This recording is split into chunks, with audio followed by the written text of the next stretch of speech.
Good evening everyone. नमस्ते जी, नमस्कार। हम फिर से हाजिर हैं एक नई क्लास के साथ। आज हम पढ़ने वाले हैं टेंस। लास्ट क्लास में हमने डिस्कस किया था कुछ सिंपल फॉर्मेशन सेंटेंस बनाने की। आज हम शुरू कर रहे हैं अपने टेंस पार्ट को। और टेंस सेंटेंस को बनाने के लिए सबसे ज्यादा जरूरत आपको स्ट्रक्चर की पड़ती है, और स्ट्रक्चर को हम टेंस कहेंगे कि वाक्य जैसे अंदर घूम तो रहा है, पर इसको बोलूं कैसे, बनाऊं कैसे। मुझे पता है, वह का भी पता है, खेलने का भी पता है, पर मैं किस भाव से, किस एक्शन, जिस एक्शन की मैं बात कर रहा हूं उसकी वर्ब मुझे क्या यूज करनी है, किस समय की बात कर रहा हूं। क्योंकि टेंस क्या होता है, टेंस आपका टाइम को ही तो दिखाता है कि आप जो कर रहे थे, या आप जो कुछ हैं, या आप थे, कोई भी एक्शन हो सकता है, कोई डूइंग हो सकती है, कोई हैपनिंग भी हो सकती है। तो ये किस टाइम का इंडिकेशन है, और टाइम के इंडिकेशन को ही टेंस कहते हैं। अब हमारे जो हम सेंटेंस बोलते हैं या लिखते हैं, उनमें हमें तीन तरीके की जरूरत पड़ सकती है। या तो वो हमारा सेंटेंस हमारे पास्ट एक्शन को दर्शा रहा हो, या फिर हमारे प्रेजेंट एक्शन को दर्शा रहा हो, या फिर हमारे फ्यूचर एक्शन को। कोई भी ऐसा हो सकता है, ऐसा ही तो होगा, तीन ही होंगी, या तो पास्ट, या प्रेजेंट, या फिर फ्यूचर। अब हम एक एक करके सब टेंस के बारे में सीखेंगे, सारे सिखाऊंगी आपको लाइन से। इस चैनल को आप सब्सक्राइब कर लीजिए। एक एक करके मैंने आपको सारे टेंस सिखा देने हैं हर वीडियोस की प्रैक्टिस के लिए। देखो, अगर आपको स्पोकन इंग्लिश की प्रैक्टिस शीट चाहिए हो तो आपको हमसे कनेक्ट होना पड़ेगा, क्योंकि अभी हमें नहीं पता ये वीडियो मेरी कहाँ देखी जा रही है। एक काम और कर दीजिएगा कि कमेंट सेक्शन में ये भी लिख दीजिए कि आप देश के कौन से हिस्से से हैं, मीन्स अपनी स्टेट का नाम लिख दीजिए, जिससे मुझे पता लगे कि मेरी वीडियो कहाँ कहाँ देखी जाती है। ठीक है, हाँ जी। आप इस नंबर को अपने फोन में सेव कर लीजिए, 8640028467, और इस पे बस इतना लिख के भेज दीजिए, हेलो स्पोकन इंग्लिश स्टूडेंट। तो हम आपको ऐड कर लेंगे, और जितना भी स्पोकन इंग्लिश के लिए जो प्रैक्टिस शीट्स होती हैं वो आपको उस नंबर पर भेज देंगे। क्लियर जी? अब आज की क्लास को हम शुरू करते हैं। क्लास हमारी टेंस से रिलेटेड है। ओके जी, टेंस की क्लास है। टेंस में आपने बचपन से पढ़ा होगा present indefinite, present continuous, present perfect continuous, फिर ऐसे ही पास्ट की चार फॉर्मेशन, और ऐसे ही फ्यूचर की भी चार फॉर्मेशन, चारों सुनी है। फिर आपने कहा होगा कि प्रेजेंट इंडेफिनिट की पहचान होती है ता है, ती है। प्रेजेंट कॉन्टिन्यूअस के सेंटेंसेस होते हैं रहा है, रही है। परफेक्ट के चुका, और परफेक्ट कॉन्टिन्यूअस समय के सेंस में तब से ऐसा कर रहा हूं, इसमें था हो जाता, इसमें होगा आ जाता है।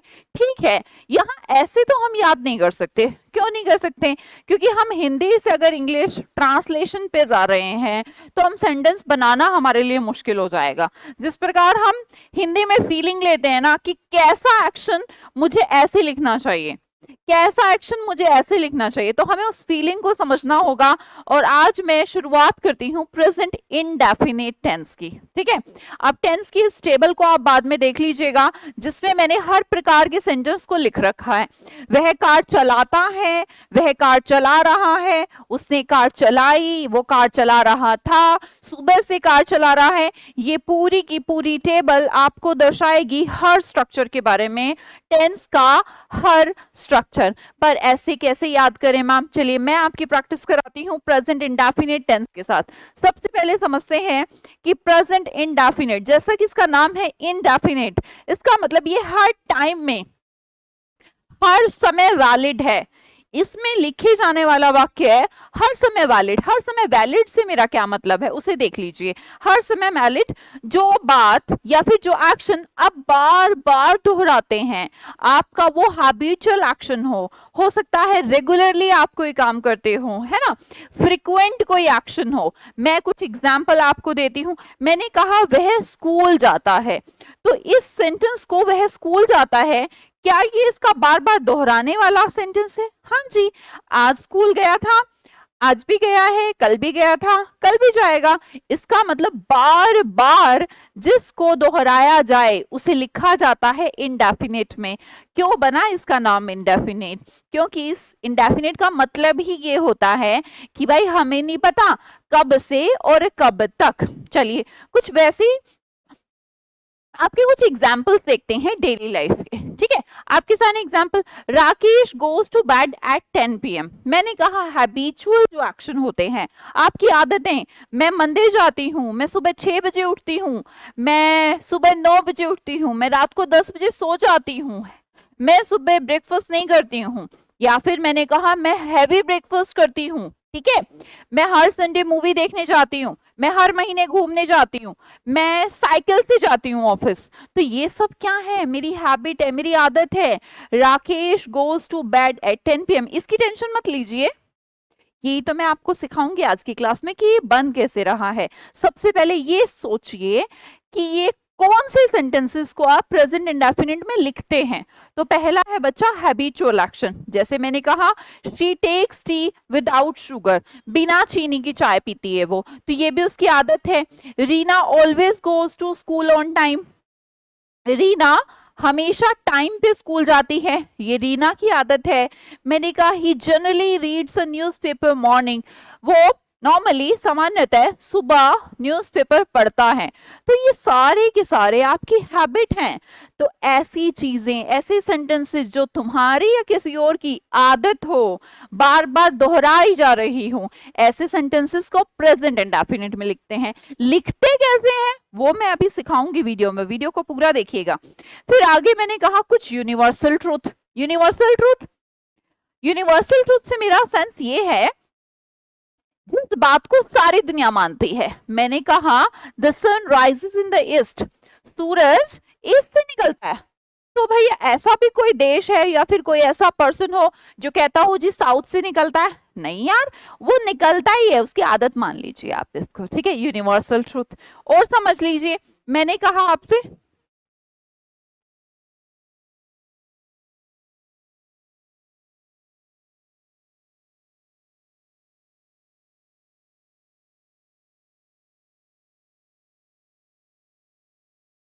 हाँ जी, मैंने कहा 2 and 2 makes 4, 2 और 2 4 बनते हैं। तो ये भी एक यूनिवर्सल ट्रूथ है। अब ऐसा तो नहीं हो सकता कि आप में से कोई कहे नहीं मैम 2 और 2 तो 6 बनते हैं, नहीं 2 और 2 तो 4 बनते हैं, हमेशा हर किसी के लिए बनते हैं। तो ये एक यूनिवर्सल ट्रूथ है। Water boils at 100 degree celsius, पानी 100 डिग्री पे उबलता है, ऐसा तो नहीं ना कल को 200 पे उबलने लगेगा।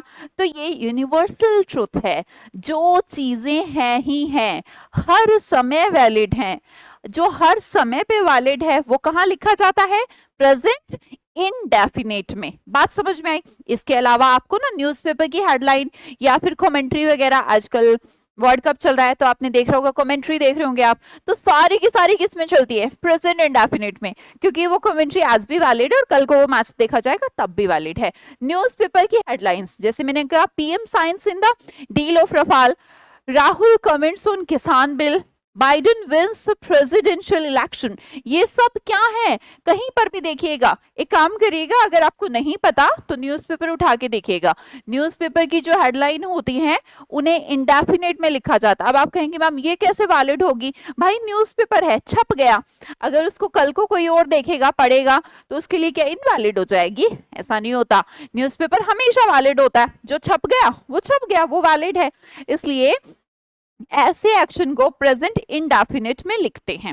अब हमने कहा चलिए मैम ये तो हमारी नॉलेज की बात होगी, नॉर्मल नॉलेज। अब मैंने कहा डेली लाइफ में आ जाते हैं। क्या डेली लाइफ में भी ऐसे सेंटेंसेस का यूज करते हैं जो प्रेजेंट इंडेफिनिट में लिखे जाते हैं?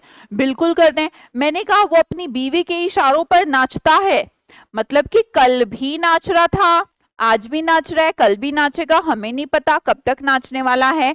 तो ये उसकी आदत नहीं लगती क्या? आदत लगती है। तो किसी की आदत है तो कैसे लिखा जाएगा? इंडेफिनेट में। He dances to his wife's tune. Tension मत लीजिए मैम ये क्या हुआ, अभी सिखाएंगे, 2 मिनट रुक जाइए। ये जगह मुझे भोपाल की याद दिलाती है। तो भोपाल की याद दिलाती है भैया, तुम्हें ये हैबिट सी है, रूटीन सी ही है, जब भी मैं देखता हूँ इस जगह को मुझे भोपाल की याद आ जाती है।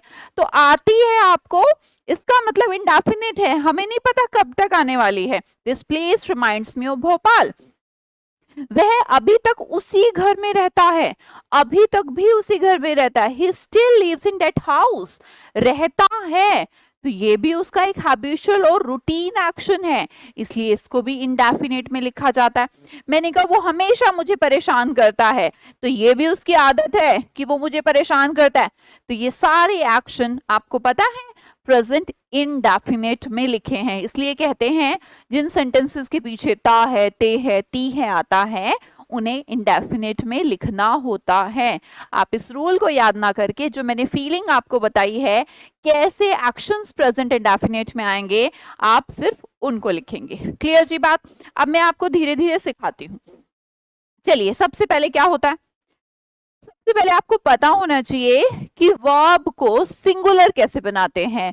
जो आपकी कम वर्ब है ना, ये प्लूरल है, कम लगाने से सिंगुलर हो जाती है। उल्टा लग रहा है? नहीं नहीं नहीं, नाउन जो होता है ना, जैसे बॉय है, बॉय का अगर मैं बॉयज करूंगी ना तो प्लूरल हो जाएगा नाउन, लेकिन वर्ब के केस में उल्टा है, कम प्लूरल के साथ आती है, कम सिंगुलर के साथ। ट्रेवल ट्रेवल्स, वॉक वॉक्स, मूव मूव्स, एस लगाने से मोस्ट ऑफ द वर्ब्स क्या हो जाती हैं, सिंगुलर। पर सारी नहीं, कुछ ऐसी वर्ब जिनके पीछे सी एच हो, डबल एस हो, एस एच हो, एक्स हो या डबल जेड हो, ऐसे में हम क्या ऐड करते हैं, ई एस। जैसे देखा वॉच, वॉच के पीछे क्या था बच्चा, सी एच था, तो मैंने इसको ई एस कर दिया, वॉचेस। वॉश एस एस था, इसको वॉशेस नहीं करते, वॉशेस ई एस लगाना होता है। तो समझना है, कहीं पर एस लगता है, कहीं पर ई एस लगता है। अब इसमें देखिएगा, स्टडी रिप्लाई के अंदर देखिए क्या कहानी है, y को हटाना है, y को हटाकर I बनाना है और ES लगना है। स्टडी y को क्या कर दीजिए, हटाकर I कर दीजिए, IES स्टडीज। रिप्लाई का सिंगुलर होता है रिप्लाइज। थोड़ा हम प्रैक्टिस से सीख जाएंगे। और देख लीजिए, अगर वॉवल के साथ y है, जैसे मैंने कहा पे, तो टेंशन लेने की जरूरत नहीं है, तो फिर सीधा एस लगा दीजिए। वॉवल है, y है, तो सीधा एस लगा दीजिए। ठीक है जी, थोड़े से रूल हमने समझे। अब मैं आपको ना स्ट्रक्चर समझाती हूँ। मैं ये भूल जाता हूं, पॉजिटिव सेंटेंस है, सिंपल सेंटेंस है। आई फॉरगेट इट, वर्ब की फर्स्ट फॉर्म का प्रयोग करना है। सबसे पहले देखिए प्रेजेंट इंडेफिनिट को कैसे बनाते हैं, सब्जेक्ट प्लस वर्ब की फर्स्ट फॉर्म, क्योंकि वर्ब की फर्स्ट फॉर्म किसे कहती है, प्रेजेंट को कहती है। आपने मेरी लास्ट वीडियो देखी है, अगर लास्ट वीडियो देखी होगी तो ये बात मेरी याद आ रही होगी, वर्ब की फर्स्ट फॉर्म प्रेजेंट को कहती है। मैंने कहा अगर मुझे नेगेटिव बोलना हो तो मैम कि मैं ये नहीं भूलता, तो क्या मैं ये लिख दूंगा आई नोट फॉरगेटेड? नोट एक एडवर्ब है जिसको हेल्पिंग वर्ब की जरूरत पड़ेगी। और आपको मैं बताऊं, प्रेजेंट इंडेफिनिट की हेल्पिंग वर्ब या तो डू होती है या फिर डज होती है। आप कहेंगे मैम डू किसकी और डज किसकी? बच्चा डज होती है एक वचन की, सिंगुलर की, और डू होती है आई की, प्लूरल की, और यू तो दोनों जगह काम करता है। मैंने कहा आई डोंट फॉरगेट इट, इसे कहते हैं नेगेटिव सेंटेंस। इंटेरोगेटिव बनाना हो तो क्या करना होता है, हेल्पिंग वर्ब को आगे लाना होता है, डू को आगे लाइए, डू आई फॉरगेट इट। मैंने कहा मैं ये भूल क्यों जाता हूं, एक WH वाला इंटेरोगेटिव, WH सबसे इंपॉर्टेंट। वाई, देखिए क्यों, मैं भूल क्यों जाता हूं, वाई तो यहां लिख दिया, और फिर डू आई फॉरगेट इट को यहां पे लिख दो, तो ये क्या बन गया, इंटेरोगेटिव बन गया, पर WH वाला। क्लियर हुई बात? धीरे धीरे समझेंगे। मैंने कहा मैं ये भूल जाता हूं, I forget it. Simple sentence कैसे बनाना है, सब्जेक्ट प्लस वर्ब से। अब इसका नेगेटिव कैसे बनाना है, डू नोट या डज नोट लगाकर। इंटेरोगेटिव कैसे बनाना है, डू को आगे ले जाकर, डू आई फॉरगेट इट। अगर WH वर्ड है, वाई है, व्हेन है, तो सबसे आगे उसको लगा दो, और इंटेरोगेटिव तो ये भी रहेगा ही, डू आई फॉरगेट इट। चलिए इसका कुछ प्रैक्टिस करते हैं और सिखाती हूँ। एक वचन क्या होते हैं, ही शी इट, इनके साथ क्या लगता है, V1 प्लस SES। मैंने कहा कमल स्कूल जाता है, चलिए बना के देखते हैं। कमल स्कूल जाता है, आदत है उसकी मैम जी, तो किस में लिखेंगे बेटा, प्रेजेंट इंडेफिनिट में। कमल को कमल बोलूंगी, सेंटेंस कैसा बनाना है, प्रेजेंट इंडेफिनिट। स्कूल जाता है, तो जाना का इंग्लिश होता है गो, पर कमल एक वचन है ना, तो क्या लगेगा, SES लगेगा, तो गो साथ में क्या है, ओ है, लास्ट में ओ है, तो लगेगा ES। तो मुझे कहना चाहिए कमल गोज टू स्कूल। ठीक है जी, अब कुछ लोगों को मैं देखती हूँ, बहुत भोले, बहुत इनोसेंट स्टूडेंट होते हैं, वो है समझ के क्या कहते हैं, कमल इज गो टू स्कूल। यही तो हमारी प्रॉब्लम है, इसी प्रॉब्लम को हमें यहाँ से जड़ से खत्म करना है। प्रेजेंट इंडेफिनिट कोई इज गो नहीं होता यार, ता है, इंडेफिनिट है, वहां पर इज आता ही नहीं, वहां पर क्या आता है, वर्ब की फर्स्ट फॉर्म आती है। मैंने कहा वह अगले घर में रहता है, वह अगले घर में रहता है, भैया आदत है उसकी, हैबिचुअल एक्शन है। ही के साथ क्या लगाइए, लीव्स लगाइए, क्योंकि रहना का इंग्लिश होता है लीव्स। एस क्यों लगाया, क्योंकि सिंगुलर के साथ एस लगता है। He lives in next house, वह अगले घर में रहता है। इजेमआर नहीं यूज करना कुछ भी, है ना, इजेमआर तो पिछले में सिखाया था क्या होता है। इसमें तो एक्शन हो रहा है ना, उसमें एक्शन नहीं हो रहा था, याद करिए। अगर सारी वीडियोस नहीं देखते, इस चैनल को सब्सक्राइब कर लीजिए और सारी वीडियो देखा करो। वो हमेशा भाव दिखाती है या फिर वो हमेशा भाव खाती है, ये तो उसकी आदत है। अब मैंने कहा आदत है, तो मैम सब्जेक्ट प्लस वर्ब की फर्स्ट फॉर्म के साथ एस। शी ऑलवेज, ऑलवेज एक एडवर्ब है। मैंने कहा शी ऑलवेज, वह हमेशा भाव खाती है, भाव दिखाती है। एक्ट्स, एक्ट, एक्ट के साथ एस लगाई, एक्ट्स कैसा, pricey. She always acts pricey. वो अगले घर में रहता है, he leaves in next house. वह बहुत गप मारता है। अब गप मारने का इंग्लिश अगर मैं बता दूं तो आप बता दोगे, ही तो ही होता है, गप मारने का इंग्लिश होता है बूस्ट, है ना। ही बूस्ट टू मच। एस क्यों लगाया भाई, क्योंकि सिंगुलर है, सिंगुलर के साथ तो एस लगेगा ना। टू मच, टू मच का मतलब बहुत। ओके, अब प्लूरल की कहानी समझाते हैं। अगर प्लूरल है तो कोई टेंशन नहीं, फिर V1 लगाइए, यू, आई, वी और दे, इनके साथ तो कोई टेंशन नहीं। क्या करना है, कोई एस नहीं लगाना, सीधा क्या लगाना है, वर्ब की फर्स्ट फॉर्म। वे दे स्कूल जाते हैं, गो, गोज नहीं लगाना, दे गो टू स्कूल। इजार नहीं लगाना है, इजमार नहीं आएगा। तुम क्रिकेट खेलते हो, you play cricket, you play cricket. Okay, मैं फुटबॉल खेलता हूं, चलिए बनाइए सेंटेंस। मैं फुटबॉल खेलता हूं, एक सेंटेंस तो बोला है बनाने के लिए, बना तो जल्दी। मैं फुटबॉल खेलता हूं, तो खेलना का इंग्लिश तो सबको आती है। मैंने कहा I play, I play football, है ना। चलो अपने आप को टेस्ट करें दोबारा। मैं अगले घर में रहता हूं, 2 बार सिखा चुकी हूं, तीसरी बार आप बताइए। सब लोग इस वीडियो को जब बाद में देखते हैं, प्लीज कमेंट सेक्शन में मुझसे पहले लिखिए, मैं अगले घर में रहता हूं। पॉज कर लीजिए, तुरंत पॉज कर लीजिए, वीडियो को रोक लीजिए। लिख दिया, जब लिखते हैं तो दोबारा से रिज्यूम कर लीजिए। I live in next house. हम तुमसे ज्यादा काम करते हैं, नहीं, हम तुमसे ज्यादा काम करते हैं, राइट। पॉज कर लीजिए, बनाइए। वी वर्क, हम काम करते हैं। मोर देन यू डू, तुम जितना करते हो उससे ज्यादा हम करते हैं। तुम हमेशा भाव दिखाती हो, you always act pricey, you always act pricey. Repeat करिए मेरे साथ। अब मैंने कहा मैम नेगेटिव सेंटेंस बनाने हो तो कैसे बनाएंगे, भाई अभी तो बताया, डू और डज का यूज करेंगे। ही, शी, इट और सिंगुलर के साथ does not. I, we, you, they या प्लूरल के साथ डू। इंटेरोगेटिव बनाना हो तो इनके साथ डू सबसे पहले, इनके साथ डज सबसे पहले। तो नेगेटिव सेंटेंसेस में हमारी हेल्पिंग वर्ब डू डज का प्रयोग होना आवश्यक है। मैंने कहा तुम नहीं खेलते हो, बनाइए सेंटेंस। तुम नहीं खेलते हो, बनाओ जी। यू नोट प्ले, जी नहीं, नोट ऐसे ही नहीं आता, हवा में नहीं लौटता, इसको हेल्पिंग वर्ब चाहिए। कौन सी हेल्पिंग वर्ब आएगी यू के साथ, डू नाम की। You do not play, you don't play, है ना, तुम नहीं खेलते। ओके, वो भूत प्रेत पर विश्वास नहीं करता, तो वह तो सिंगुलर है, तो ही लगाइए। ही के साथ क्या लगाऊं, डू नॉट या डज नॉट, बोलो जल्दी। अभी सिखा के आए हैं, जो सिखा के आते हैं वो नहीं भूलना। He doesn't believe in ghost, भूत में विश्वास नहीं करता। वो तुम्हारा चेहरा भी देखना, वह तुम्हारा चेहरा भी नहीं देखना चाहती, तो मतलब जो ये नहीं चाहती वो शी है।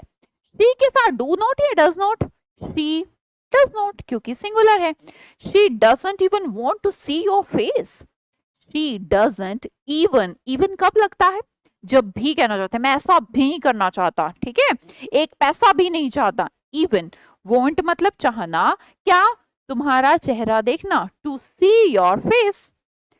शी, रिपीट करिए, she doesn't even want to see your face, वो नहीं चाहती भैया। ओके, मुझे कोई परवाह नहीं, चाहे तुम जाओ या फिर रुको। टेंशन नहीं लेना मैम, ये क्या हो गया, चाहे तुम जाओ या रुको, इसे छोड़ो, इसका बनाओ, मुझे कोई परवाह नहीं, इसका मतलब मेरे को कोई फर्क नहीं पड़ता। इसको तो हम नॉर्मली कहते हैं आई डोंट केयर, बोलते हैं ना आई डोंट केयर। इसने भी कह दिया आई डोंट केयर, क्यों बोला, क्योंकि आई के साथ डू नॉट तो आएगा। आई डोंट केयर, मुझे फर्क नहीं पड़ता, क्या नहीं फर्क पड़ता, वेदर, वेदर का पेयर होता है और, वेदर यू स्टे, तुम रुको, देखो ना प्रेजेंट इंडेफिनिट है, यू के साथ वी वन, और या फिर जाओ, लीव।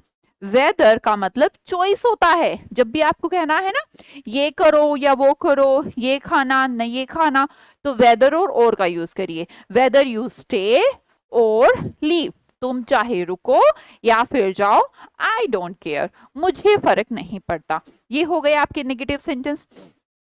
इंटेरोगेटिव सेंटेंस की बात करते हैं। इंटेरोगेटिव मतलब कि प्रश्नवाचक। प्रश्नवाचक सेंटेंसेस भी दो तरीके के होते हैं, एक में रिप्लाई आता है यस नो, और एक में यस नो का रिप्लाई नहीं आता, WH। मैंने आपसे पूछा क्या तुम स्कूल गए थे, तुमने कहा नहीं। मैंने पूछा तुम स्कूल क्यों नहीं गए थे, तो क्या तुम नहीं कह सकते हो, नहीं मैम। देखिए एक सवाल होते हैं, क्या तुमने काम किया, नहीं, या फिर हाँ, क्या तुम स्कूल गए थे, नहीं, या फिर हाँ। अगर मैं पूछूं कि तुम स्कूल कब गए थे, तो क्या तुम हाँ और ना बोल सकते हो, नहीं, फिर तो टाइम बताना पड़ेगा। मैंने पूछा तुम स्कूल क्यों गए थे, तो फिर यूं और यूं तो कर नहीं सकते, यस और नो में तो रिप्लाई कर नहीं सकते। तो इसलिए इंटेरोगेटिव सेंटेंस दो तरीके के होते हैं। क्या तुम स्कूल जाते हो, इसमें क्या करना है, जो भी हेल्पिंग वर्ब थी उसको सबसे आगे लेके आना है। तुम के लिए हेल्पिंग वर्ब कौन होती है, डज होती है, डू होती है, डू होती है मैम। तो do you go to school. अब मैंने कहा अगर मैं पूछूं तुम स्कूल क्यों जाते हो, अब क्या करना है भाई, इंटेरोगेटिव है, जो do you go to school है ना वो तो इसमें भी आएगा, पर क्यों का इंग्लिश होता है वाई। तो मैंने कहा why do you go to school. बताइए इतनी बात क्लियर हुई। इंटेरोगेटिव सेंटेंसेस दो तरीके से बनते हैं, एक सवाल वो जिनमें यस और नो के रिप्लाई आते हो, और एक वो जिसमें यस और नो के रिप्लाई नहीं, कब का, कहाँ का, कैसे का, ऐसे रिप्लाई आते हो, ठीक है। तो उन्हें कहते हैं WH फैमिली। पर WH फैमिली इतनी ताकतवर होती है कि जब भी ऐसा सेंटेंस बनता है वो सबसे आगे निकल के आ जाती है। ठीक है जी, क्लियर हुआ, अगर क्लियर हुआ तो फिर सेंटेंस बनाएंगे, ठीक है, चलो बनाते हैं। क्या तुम स्कूल जाते हो, बनाओ, अभी तो सिखाया है, दोबारा बना दो। क्या तुम स्कूल जाते हो, डू या डज बताओ क्या लगाऊं, तुम के साथ क्या लगता है, यू के साथ डू लगता है ma'am, do you, okay, subject हमारा यू है, वर्ब क्या है, जाना, जाना मतलब गो। अब गो के साथ एस मत लगाना, क्योंकि वो काम तो हो चुका, डू और डज के बाद V1 आती है, SES नहीं आता। Do you go to school, कभी यहां पर ES लगा दो, वो तब होता था जब सिंपल सेंटेंस था। ये इंटेरोगेटिव है, जब डू और डज हेल्पिंग वर्ब आ जाए, चाहे नोट का सेंटेंस हो या इंटेरोगेटिव हो, हमेशा V1 आती है बिना SES वाली। Do you go to school, क्या वह कमल को जानता है, बनाइए सेंटेंस, चलिए, क्या वह कमल को जानता है। आप सोचिए डू या डज, सोचो सोचो, वह मतलब तो ही के साथ डू या डज, डज आएगा मैम, ओके जी। डज सब्जेक्ट क्या है, ही, वर्ब क्या है, जानना, जानने का इंग्लिश क्या होता है, KNOW, know. Does he know किसे, कमल, डज ही नो कमल, क्या वह कमल को जानता है। क्लियर जी, सिंपल। क्या तुम मुझे बेवकूफ समझते हो, इसका इंग्लिश आपको नहीं आता होगा पर शुरू तो करो कम से कम, डू या डज, तुमसे पूछो, तुम है यू के साथ तो डू यू, पर मुझे तो मैम इसकी इंग्लिश नहीं आती कि मूर्ख समझने की। Do you take me for a fool, क्या तुम मुझे पागल समझते हो, बेवकूफ समझते हो, है ना जी। Do you take me for a fool, क्या तुम मुझे बेवकूफ समझते हो? भाई आपका जो इंपॉर्टेंट पार्ट था वो था ये do you, does he, do you. बाकी चीजें तो हम जैसे ही वोकैबुलरी सीखते हैं, वर्ब सीखते हैं नई नई, तो हम चीजें ऐड करते चले जाएंगे, आगे से हमें याद रहेगा जानने का इंग्लिश क्या होता है, जाने का इंग्लिश क्या होता है, बेवकूफ समझने का इंग्लिश क्या होता है। तो ये था हमारा प्रेजेंट इंडेफिनिट टेंस। अगर आप हमसे कनेक्ट होना चाहते हैं तो मैंने एकदम स्टार्टिंग में आपको एक नंबर दिया है, उसमें आप हेलो स्पोकन इंग्लिश स्टूडेंट लिख के भेज दीजिएगा। जितना भी स्पोकन इंग्लिश प्रैक्टिस की शीट्स होती हैं, पीडीएफ्स होती हैं, हम आपको भेज देंगे। ठीक है जी। कोई भी हमसे न्यू कनेक्ट हो रहा है, चैनल को सब्सक्राइब कर लीजिए। इसके अलावा हमारी एप्लीकेशन है ओशन गुरुकुल प्ले स्टोर पे, तो आप इस एप्लीकेशन को डाउनलोड कर लीजिए। अगर आप कंप्लीट स्पोकन इंग्लिश का बैच पढ़ना चाहते हैं विद वीडियो प्रैक्टिस, मींस पढ़ना भी है और बोलना भी है, तो मेरा कोर्स है जो 18 अक्टूबर से अभी आ रहा है, आप उस कोर्स को परचेज कर सकते हैं हमारी एप्लीकेशन से डायरेक्ट। एप्लीकेशन का नाम है ओशन गुरुकुल्स। अगर आपको ये सीरीज पसंद आ रही हो तो आप मुझे मोटिवेट करना ना भूलें, प्लीज एक कमेंट आप मेरे लिए लिख सकते हैं। ओके जी, आज के लिए इतना ही। अगली बार फिर मिलती हूँ प्रेजेंट कॉन्टिन्यूअस टेंस के साथ। ओके जी, bye bye, see you, take care, good day to all of you.